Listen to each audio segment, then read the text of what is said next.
Hello. मेरा नाम संदीप गौड़ है और मैं क्लिनिकल साइकोलॉजिस्ट हूँ। आज के हमारे वीडियो का टॉपिक है कंट्रोल एंगर।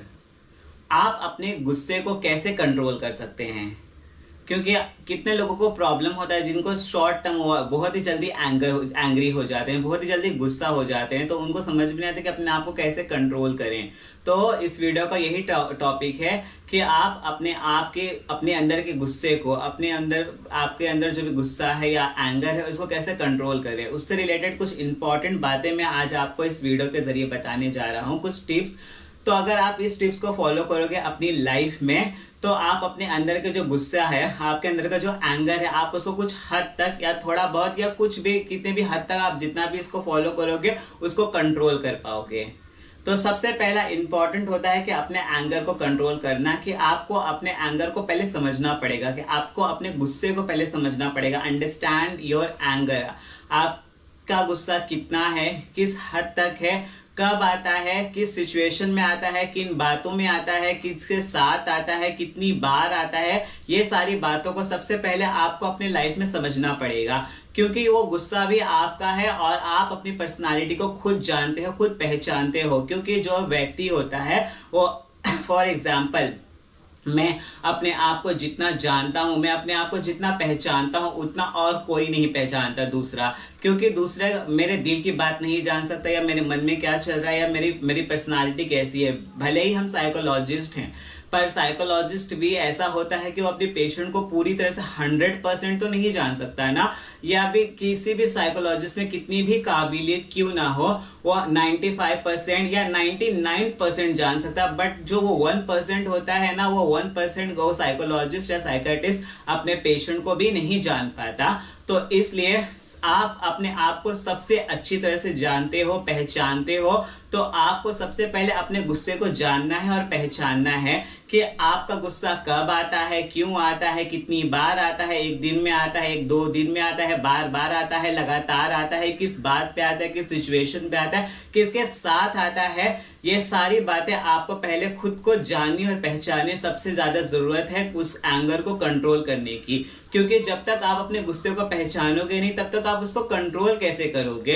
क्योंकि जब तक कोई भी डॉक्टर को बीमारी का बारे में पता नहीं चलेगा, वो इलाज कैसे करेगा। उसी तरह से ऐसा होता है कि जब तक आप खुद के गुस्से को नहीं जान पाओगे, पहचान पाओगे, तब तक आप उसको कंट्रोल नहीं कर सकते। तो सबसे पहले जानने और पहचानने के लिए गुस्से का सबसे अच्छा और सबसे इजी वे क्या होता है, मेक अ डायरी। आप अपने गुस्से वाली एक डायरी बना लीजिए। अगर सपोज आपको किसी भी सिचुएशन में गुस्सा आया, तो आप उसमें नोट डाउन कर सकते हो कि इस समय मुझे गुस्सा आया और सिचुएशन ये थी। या तो फिर आपको जब जब गुस्सा आता है, आप उस डायरी में अपने पॉइंट्स को नोट डाउन कर सकते हो कि आपको किस बात पे, किस मुद्दे पे, किस सिचुएशन पे, किस पे गुस्सा आया। आप उस डायरी को एक हफ्ते तक अपने पास बनाते रहिए, मतलब हर दिन बनाइए, और एक हफ्ते बाद फिर उस डायरी के एनालाइज करिए। आप उसको पढ़िए कि आपको किस सिचुएशन पे गुस्सा आता है, किस बात पे गुस्सा आता है, कितनी बार गुस्सा आता है और कब गुस्सा आता है। तो फिर आप अपने गुस्से को, अपने एंगर को पहचान पाओगे, जान पाओगे, देन उसको कंट्रोल कर पाओगे।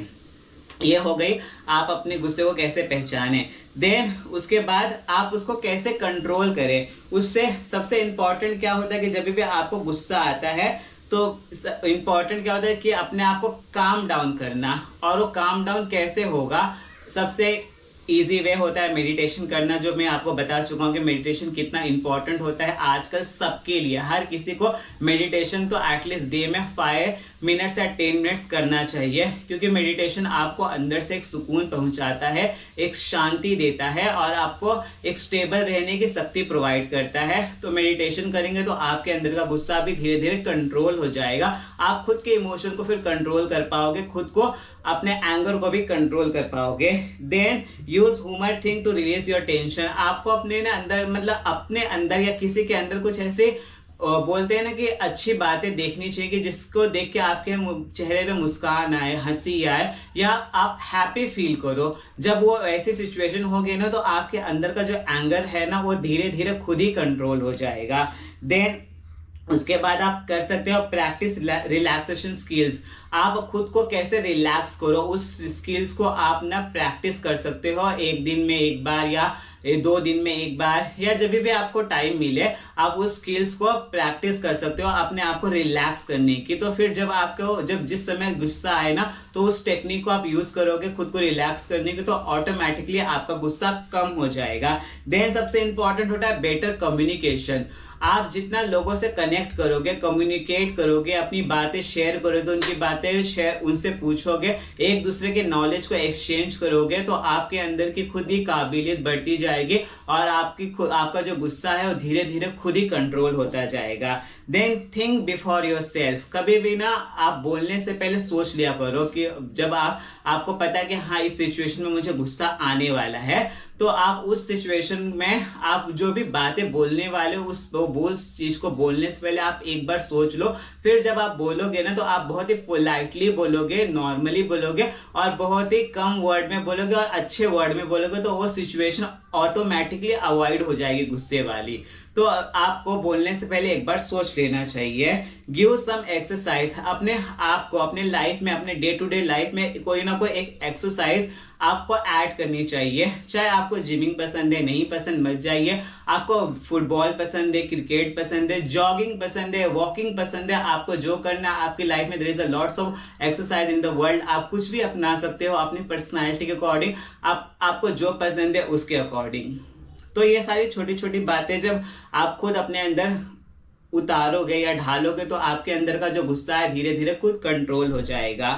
तो ये सारे टिप्स आप अपने गुस्से को कंट्रोल करने के लिए यूज कर सकते हो। आई होप आपको ये वीडियो पसंद आए, तो प्लीज इसे लाइक करिए, शेयर करिए और मेरे चैनल को सब्सक्राइब करिए।